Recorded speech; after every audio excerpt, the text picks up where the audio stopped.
Morning, everyone. Hope you hope you're all well. Today we are learning the sixth Perek of Bava Basra. Excuse me.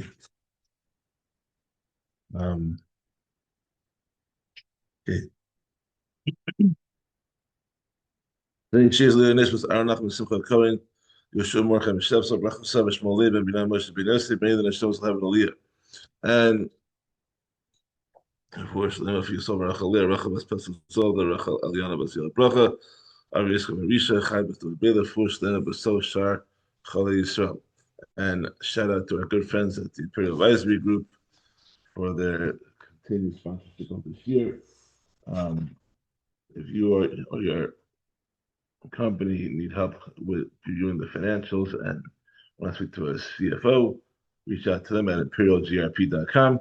They have been in business for 30 years and they have they can help you. Okay, here we go. Perek Vav. What happens if you sell an item, you buy an item and you find it to be defective or spoiled? That's today's topic. Mishnah Aleph, Perek Mishnah Aleph. Moche Peros Lechavero. If someone sells produce to his fellow without discussing whether the produce is being sold for food or for planting a seed, because obviously if it's being sold for food, it needs to be fresher. And if it's being planted as seed, it doesn't need to be so fresh. Hello, Tzimchu. And the buyer planted the produce but did not sprout. Afilu zera pishtan. Even if the produce being sold was flax seeds, which are usually bought for planting, eno chai b'chiyosan. The seller is not responsible to pay for the produce, so he can claim that he sold it to use as food and not to be planted. Um, if the buyer was not clear as to what his intentions were with the purchase, then yeah, he can have no claims on the seller. Rabbi Shimon ben Gamliel, Rabbi Shimon ben Gamliel said, "Serine gina sheina nechalin."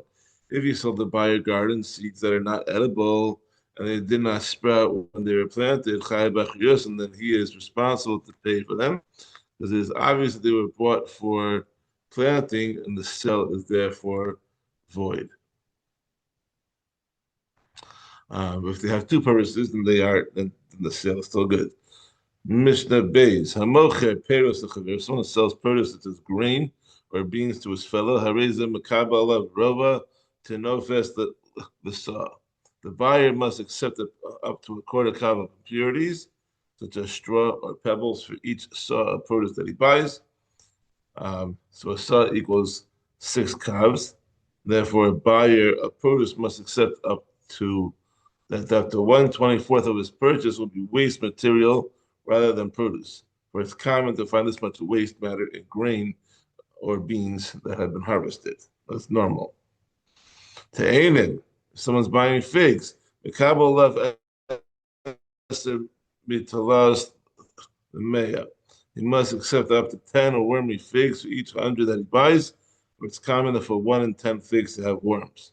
Martiv one sells the contents of a wine cellar to his fellow.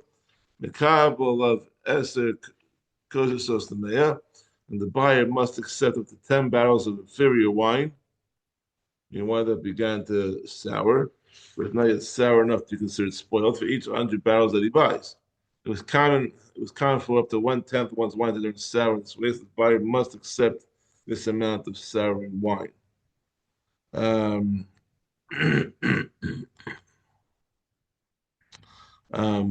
This only applies when the buyer specified he was buying the wine to use for cooking.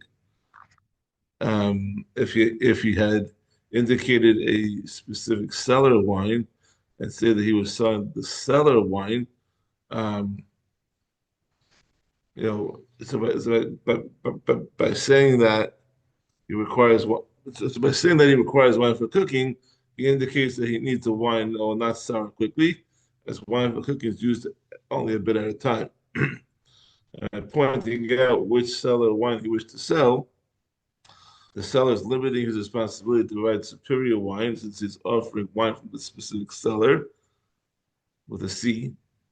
In that case, the Mishnah teaches that there's a compromise. That the majority of the wine must be superior, but 10% of the wine that has begun to sour is acceptable.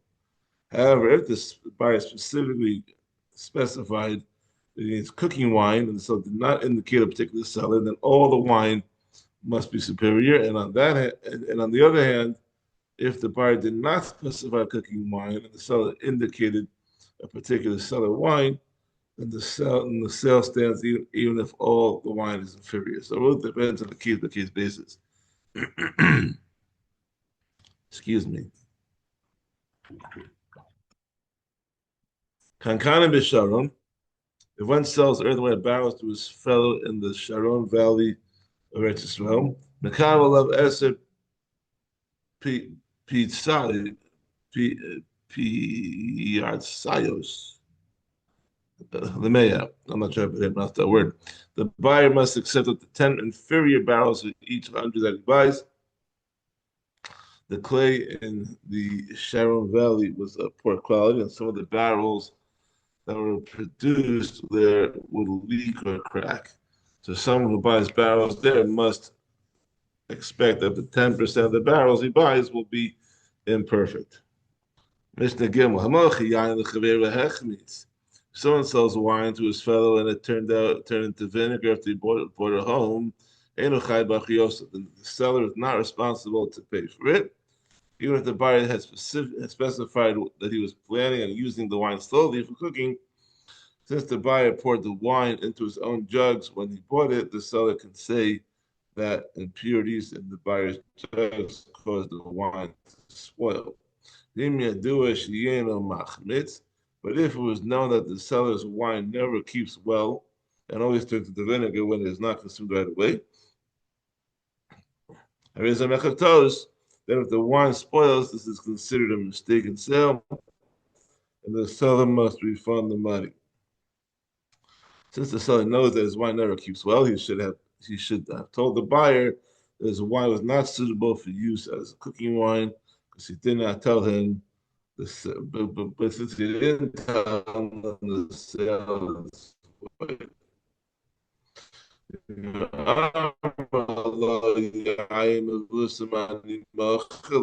the seller said to him, I am selling you a superior flavorful wine does not spoil as quickly. I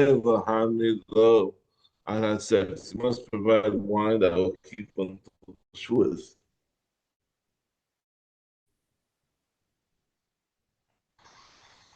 Yashan.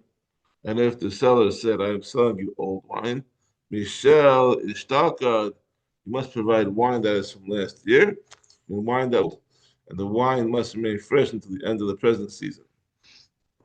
When Yushan, with an aged wine, Michelle Shalashan, and they must provide wine from 2 seasons ago, which will be 3 years old by the end of the present season.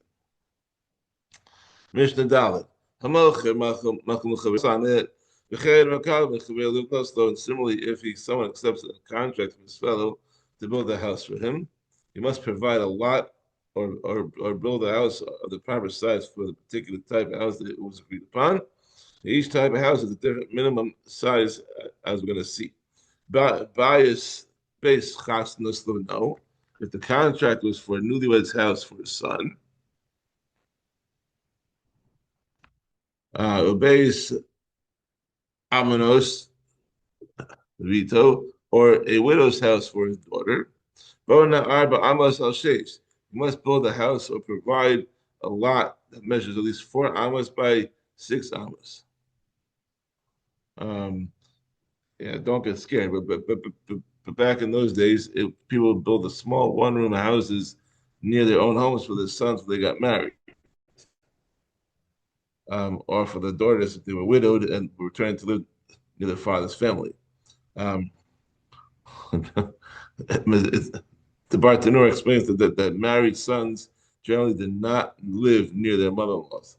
They lived by their family. That was back in the day. Maybe So I think about it.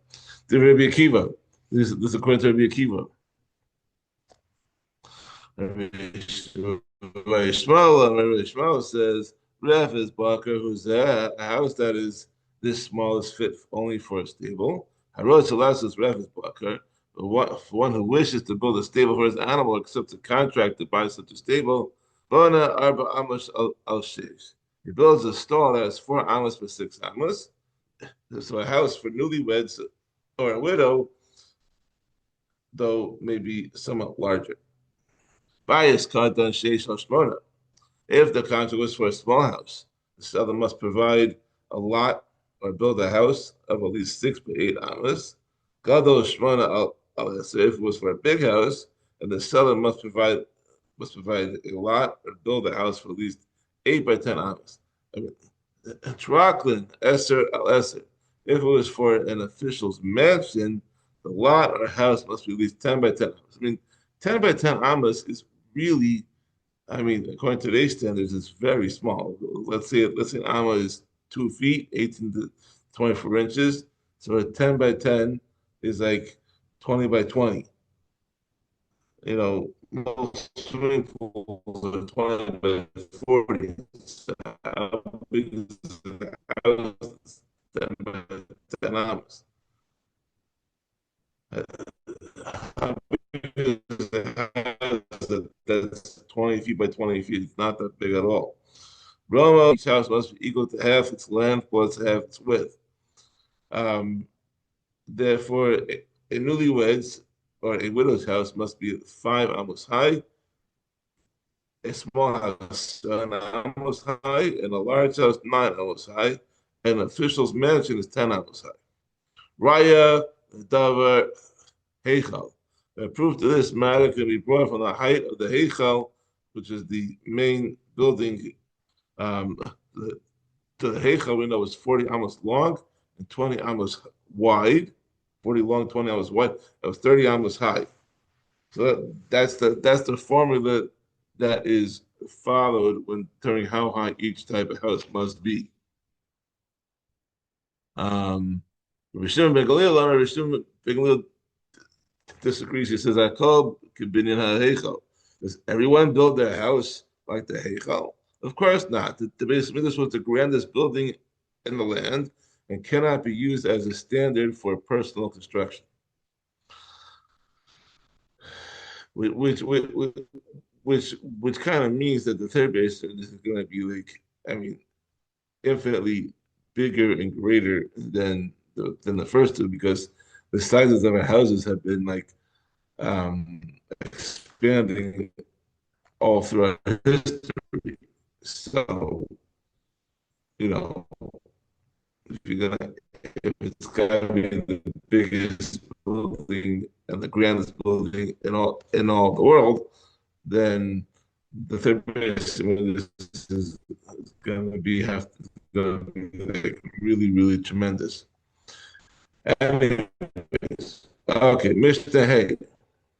We're in the 3 weeks. We'll talk about the end of the Mikdash, and we should be zuched to see it soon. Mish lo bor lifnim beso shel chaveru. One who has a well inside the house of his fellow, nichnas b'shash derech le'adon nichnasin. He may enter his fellow's house to draw water only during the hours that people normally enter. Yotze b'shash derech le'adon yotze. And he must leave at the hour when it is normal for people to leave. He may enter only during the day, and he may not remain past normal hours even if he entered at proper time.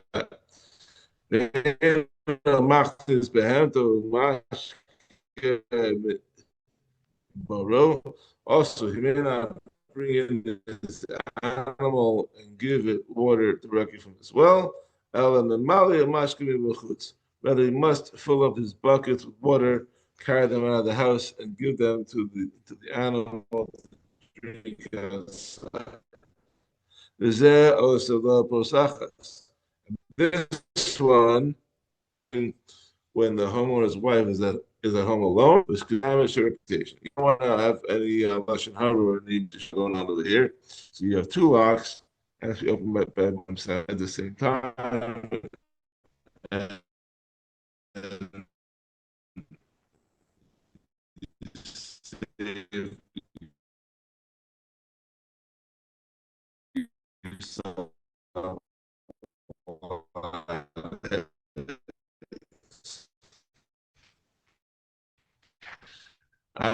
Mishnah יש לו גינה לפני מגינה. Someone has a vegetable garden behind the vegetable garden of his fellow, and the owner of the outer garden agreed to give the owner the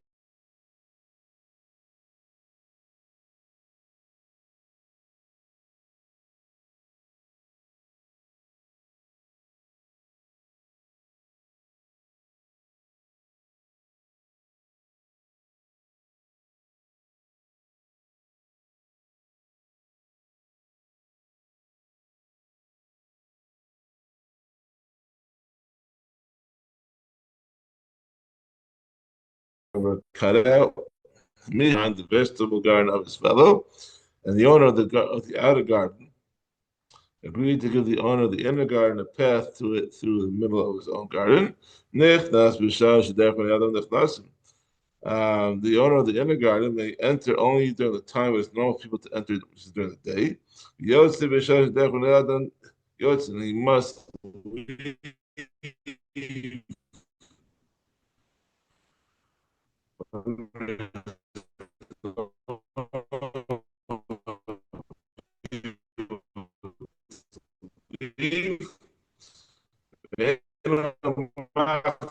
This is circle tiger.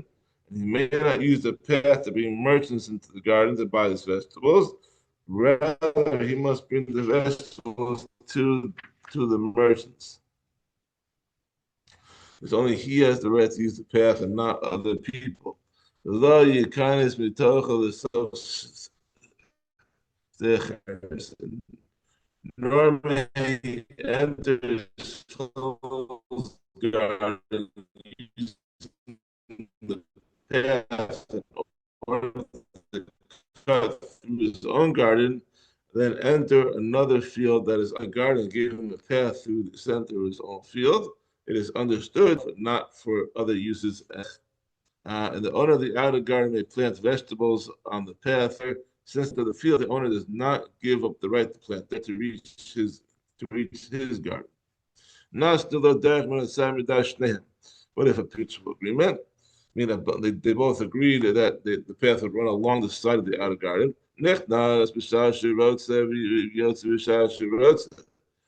Then he may enter. Then he may enter whenever he wishes, and he may.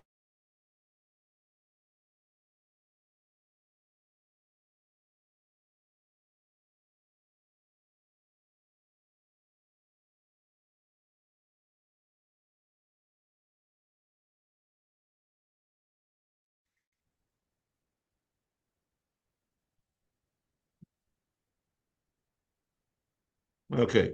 But if a path is given to him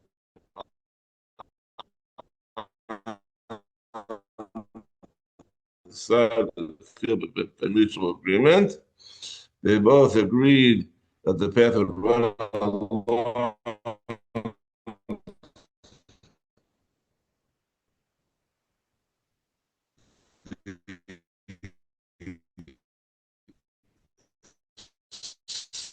side of the garden, at the outer garden, enter whenever he wishes, and leave whenever he wishes. And using the path, since the path is on the owner of the these things are also included in the agreement. However, he still may not enter the garden using the path or to cut through the garden and enter another field that is on the other side of his garden. Even though the path is on the side of the field, he does not have the right to, and neither this one or that one may plant on the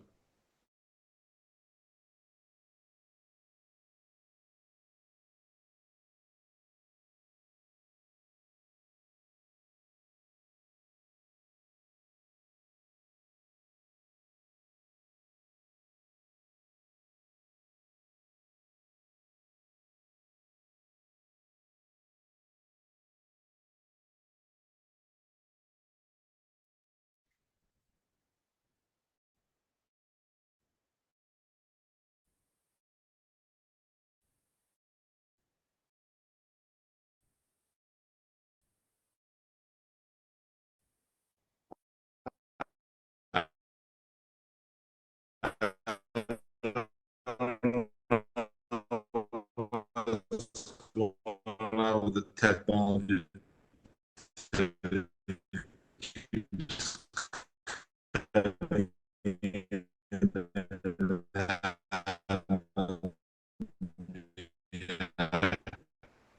Apologize. It's heard is not going to finish this, so we're gonna finish it anyways. Um,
boy.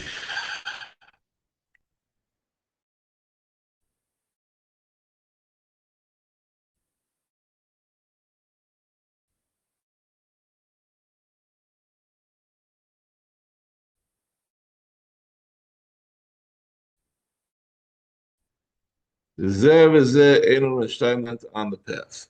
The outer garment not planted on the path, or the inner garment may not plant on it. Maybe we can finish it before the next time and outside. And since he did not wind on a path on the side of the field, because that whatever he has given is given, the public may keep the new path, which lo higiu. But if he does not get his path, he doesn't get his path next, and the public may still use that path as well, since he acted improperly by trying to take a path away from the public. They are allowed to keep both paths. Derech yachid arba amos. The path of an individual person is 4 amos wide.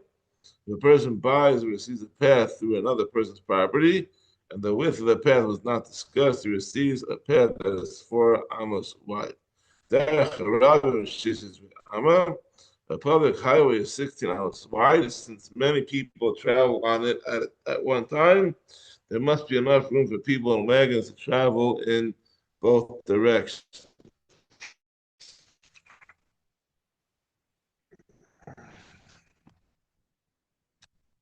The path of the king has no limit. The king is entitled to travel anywhere he pleases, even through private property. The royal party may even break down fences if this is necessary for them to reach their destination, although they do not own the property. The path of a party that is traveling to bury their dead in the grave also has no limit. Also travel to other people's properties to rebury. They can even walk, according to the Bartanura, they can walk through fields in which crops are growing, but they have no right to break down fences as a royal procession does. A Mamad, if one buys a parcel of land to use for the Mamad ceremony, which was customarily performed after a burial, the people would stop and sit 7 times. Um, we do that now. We do that beforehand. On the way to the kever, we stop it and we stop and start the Aron 7 times on days that we sit tachim. But back in the day, they would stop and sit 7 times, giving a spade for for the for the nifter each time. Um, and the 7 stops correspond to the 7 mentions of Hevel Havalim in Koheles. Um,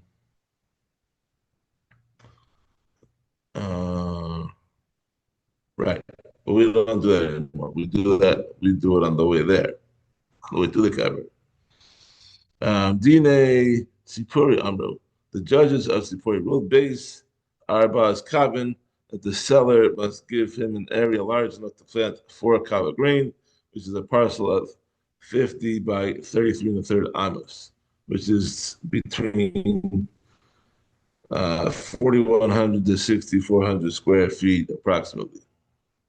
And mishnahs, the last one for today, someone who sells a land for a cemetery. Hamocher makom l'chaver lasos l'kever. One who sells his fellow plot of land, the buyer can build a cemetery there. And some similarly, one who accepts the contract to build a cemetery for his fellow.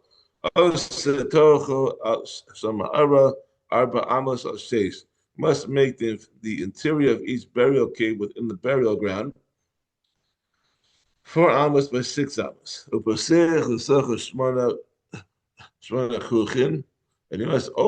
you must dig 8 burial recesses, which are like niches or shelves into which the coffins are placed, and to the walls of each cave. Back they used to bury in caves. They didn't have open field cemeteries that we have now. They buried them in caves, and you had like about 8 burial plots, three on each side, and two on two on one side. Shlosh Mikan, 3 on this side of the cave, and 3 on the other side of the cave, Vishnayim Mikanegdan, and 2 in the back wall that's opposite the entrance of the cave. Bekochin, and as for the burial recesses themselves, Arban, Arkan, Arba Amos, the Roman, Shiva, the Rachman, Shisha.